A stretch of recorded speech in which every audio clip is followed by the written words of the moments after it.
Hello student, welcome back to my YouTube channel concept chemistry 5। आज हम कुछ question को सॉल्व करेंगे। जैसे आपका फर्स्ट क्वेश्चन है, calculate molality of 2.5 gram of ethanoic acid in 75 gram of benzene. तो हमने प्रीवियस जो क्लास हुई थी उसमें हम स्टडी किया था इसकी जो फॉर्मूला क्या है। तो आपका क्या है फर्स्ट मोलैलिटी। मोलैलिटी तो मोलैलिटी मींस जिसको हम किससे डिनोट करते हैं, स्मॉल एम से।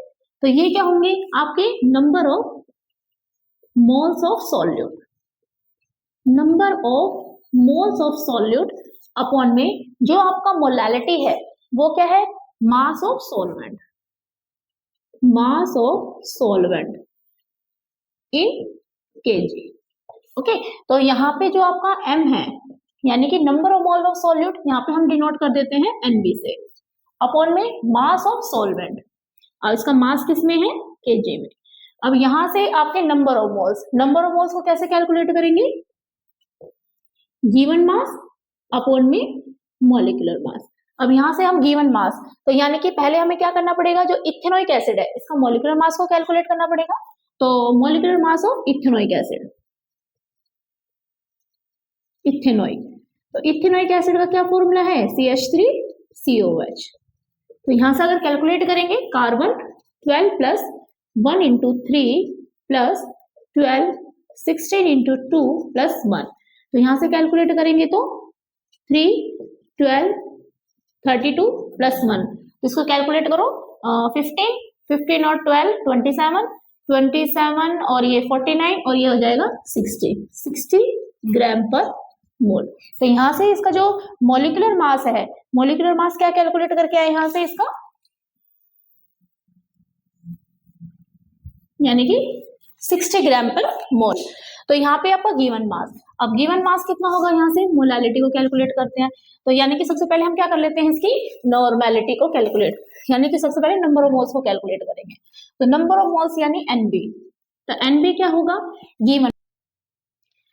यहां से जो आपका NB में मतलब कि इसका number of moles of solute मतलब गिवन मास। अब यहाँ पे गिवन मास कितना है, 2.5 ग्राम। ओके, तो NB मींस ये हम क्या इसमें कर रहे हैं, 2.5 ग्राम ऑफ इथेनोइक एसिड, इसमें 75 ग्राम ऑफ बेंजीन। तो यानी कि यहाँ पे क्या हो गया आपका 75 ग्राम ऑफ बेंजीन। सबसे पहले हमें बेंजीन का भी कैलकुलेट करना है। तो मोलिकुलर मास ऑफ बेंजीन, तो मोलिकुलर मास ऑफ बेंजीन का फॉर्मूला क्या है, C6H6। तो 12 प्लस 6 1 इंटू 6, तो कितने हो जाएंगे यहाँ से, यानी कि 78 ग्राम पर मोल। अब यहां से आपका किसका हो गया कैलकुलेट, बेंजीन का। अब यहां से हम कैलकुलेट करते हैं, यानी कि कैलकुलेट करो अब यहां को, यहां से आप कैलकुलेट करते हैं। तो यहाँ पे जो आपका NB है यानी कि मोलैलिटी, इसमें आपका गिवन मास कितना है, NB गिवन मास कितना होगा 2.5 ग्राम, और इसका जो मॉलिक्यूलर मास आया है 25 ग्राम ऑफ इथेनोइक एसिड, कितना है इसका 60 ग्राम पर मोल। अब यहाँ से ग्राम कैंसिल हो गया, 2.5 अपॉन 60 को करेंगे तो यहाँ पे कितना आ जाएगा 0.0417, और यहाँ से आ जाएगा आपका मोल। ये आपका क्या निकल गया NB। अब हमें कितना करना है, इन 75 ग्राम ऑफ बेंजीन, जो आपका इसमें हम देख रहे हैं कि हायर अमाउंट में क्या प्रेजेंट है आपका बेंजीन, तो ये आपका क्या है सॉल्वेंट। तो यहाँ से आप इसको कैलकुलेट करो। अब यहाँ पे हम क्या करेंगे, आप कैलकुलेट करो यहाँ से, यानी कि मोलैलिटी को कैलकुलेट करेंगे। तो यहाँ से आपका कितना आ गया NB equal to 0.0417 mole. Okay, और यहाँ से क्या है आपका 75 ग्राम का मीन्स यहाँ पे हमें किसमें कन्वर्ट करना है, केजी में। तो केजी के लिए हम क्या करेंगे, 75 ग्राम अपॉन में 1000 ग्राम पर केजी, तो इसको करेंगे तो 0.0417 मोल अपॉन 75 ग्राम इंटू 1000 ग्राम पर केजी। तो जब हम इसको कैलकुलेट करेंगे, यानी कि जब इस पूरे को हम सोल्व करेंगे तो अप्रोक्सीमेट हमारा कितना आंसर आएगा 0.556, और यहां से आपका आ जाएगा मोल पर केजी ओके, यहाँ हम लिख सकते हैं 0.556 स्मॉल एम। तो स्मॉल एम यहाँ पे क्या डिनोट कर रहा है, इसकी मोलैलिटी को डिनोट कर रहा है। तो मींस यहाँ पे क्या किया हमने, पहले मोलैलिटी के लिए पहले इसके फॉर्मूले कैलकुलेट किया कि number of moles mass of solvent in KG. तो एनबी मतलब गिवन मास अपॉन में मॉलिक्यूलर मास। तो गिवन मास यहाँ पे कितना दिया हुआ है 2.5, और इसका जो हमने इसका जो इथेनोइक एसिड का हमने जो मॉलिक्यूलर मास को कैलकुलेट किया वो आपका क्या है 60 ग्राम पर मोल। तो कैलकुलेट करने के आपको इतना आंसर आ गया। उसके बाद हम क्या करेंगे, मोलैलिटी को करेंगे, यानी कि हमें पता चल गया एनबी की वैल्यू। अब मास यहाँ पे कितना गिवन है 75 ग्राम। तो ग्राम को हमें किस में कन्वर्ट करना पड़ेगा, इसको केजी के अंदर कन्वर्ट करना पड़ेगा। तो यहाँ से आपका ये आ गया। नेक्स्ट आपका क्वेश्चन है, calculate the mole fraction of benzene in solution containing 30% by mass in carbon tetrachloride.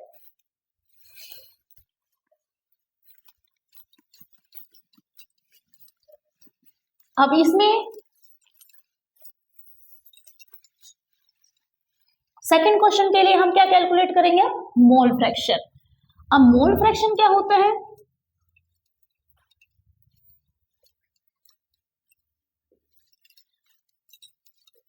Mole fraction means जिसको हम किससे रिप्रेजेंट किया था, हमने काई से रिप्रेजेंट किया था। तो सेकंड क्वेश्चन में क्या हो जाएगा आपका, यहाँ पे calculate the mole fraction of benzene in solution containing 30% by mass in CCl4। यानी 30% मास, 30% मास की जो आपका टोटल सॉल्यूशन है, यानी कि सॉल्यूशन कितने का है बेटा आपका 100 ग्राम, 100 ग्राम का आपका कोई सॉल्यूशन है जिसमें आपका जो बेंजीन है, यानी कि fraction of benzene in solution containing 30% means जो आपका बेंजीन है C6H6 वो कितना है 30 ग्राम, और जो आपका रिमेनिंग है वो क्या हो जाएगा कार्बन टेट्राक्लोराइड। तो कितना हो गया 100 में से 30 माइनस करेंगे तो कितना हो जाएगा 70 ग्राम। तो टोटल कितने का सॉल्यूशन बन गया आपका 100 का। अब यहाँ पे हम कैलकुलेट करेंगे क्या, सबसे पहले इसके मॉलिक्यूलर मास को कैलकुलेट कर लेते हैं, मॉलिक्यूलर मास ऑफ बेंजीन। तो 12 इंटू 6 1 इंटू 6 तो 72 प्लस में 6 78 ग्राम पर मोल। ओके, और यहां से हम इसके भी कैलकुलेट कर लेते हैं मॉलिक्यूलर मास ऑफ CCl4। तो कितना आएगा 12 प्लस में जो क्लोरीन है, क्लोरीन का एटॉमिक मास 35.5 इंटू 4 तो 12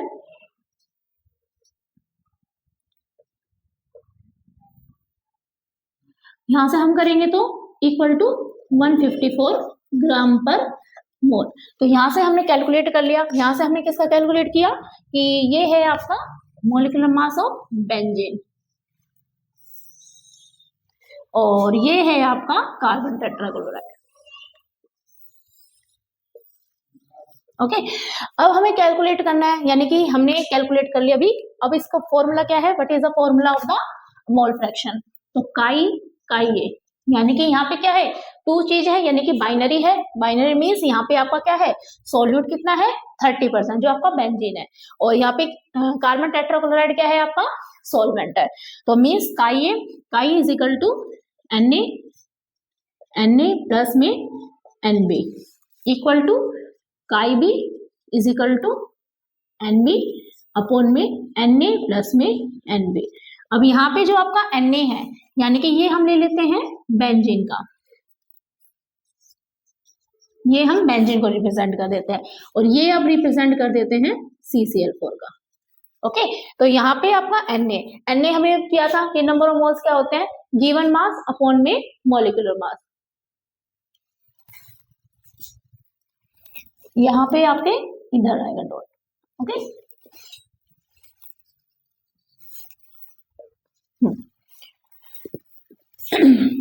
अब यहां से हम क्या कर रहे हैं इसके बेंजीन को कैलकुलेट कर रहे हैं। अब Na का मीन्स अभी हमने कैलकुलेट किया था कि Na means number of solute को कैसे होगा गिवन मास अपॉन में मॉलिक्यूलर मास। तो Na यहाँ पे कितना है आपका बेंजीन कितना है यहाँ पे, यानी गिवन बेंजीन कितना है यहाँ पे 30।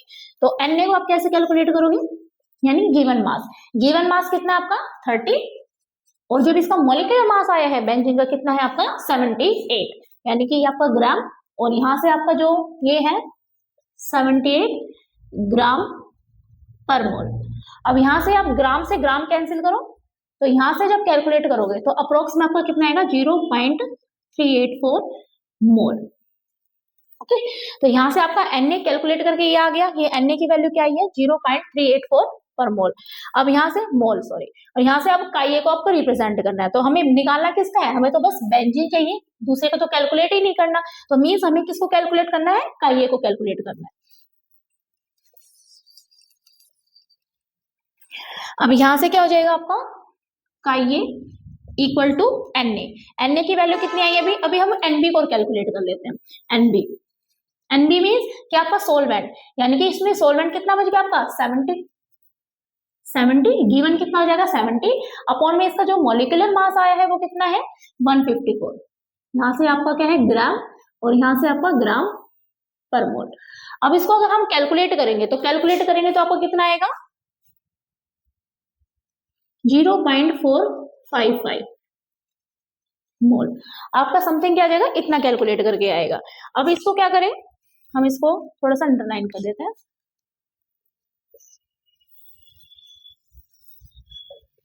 यहां से ये कर देते हैं। ओके, अब हमें कैलकुलेट कर लेते हैं इसको, यानी कि हमें यहां से क्या पता चल गया, Na की वैल्यू पता चल गई, Na की वैल्यू प्लस में Nb की वैल्यू।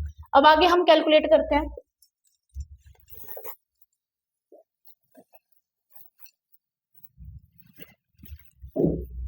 अब यहां से काइए, यानी काइए किसके लिए था, बेंजीन के लिए,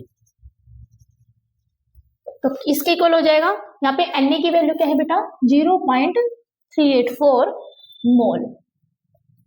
यहाँ पे भी दोनों को ऐड कर देंगे क्योंकि हमारे फॉर्मूले में क्या है Na प्लस में Nb 0.384 मोल प्लस 0.455 मोल। अब हमें पहले पता डिस्कस कर चुके हैं कि जो ये मोल फ्रैक्शन है, मोल फ्रैक्शन की क्या होती है बेटा, कोई यूनिट नहीं होती, मतलब यूनिट लेस होगी। यहाँ से जो मोल है मोल क्या हो जाएंगे, यहाँ से कैंसिल आउट हो जाएंगे, तो यहाँ से जब हम करेंगे तो अप्रोक्स में कितना आ जाएगा 0.458, इतना समथिंग क्या आएगा इसकी आंसर आएगा जब इसको हम सॉल्व करेंगे तो। ओके, यानी कि इन दोनों को ऐड करके इनको फिर इनको क्या करेंगे, डिवाइड करने पर हमारी क्या आ जाएगी, वैल्यू आ जाएगी। ओके, इसके नेक्स्ट पार्ट हम नेक्स्ट वीडियो में स्टडी करेंगे। इसके लिए आप मेरी वीडियो को लाइक करें, शेयर करें, सब्सक्राइब करें और हाँ बेल आइकन को भी क्लिक करें। मिलते हैं नेक्स्ट वीडियो में। Thank you.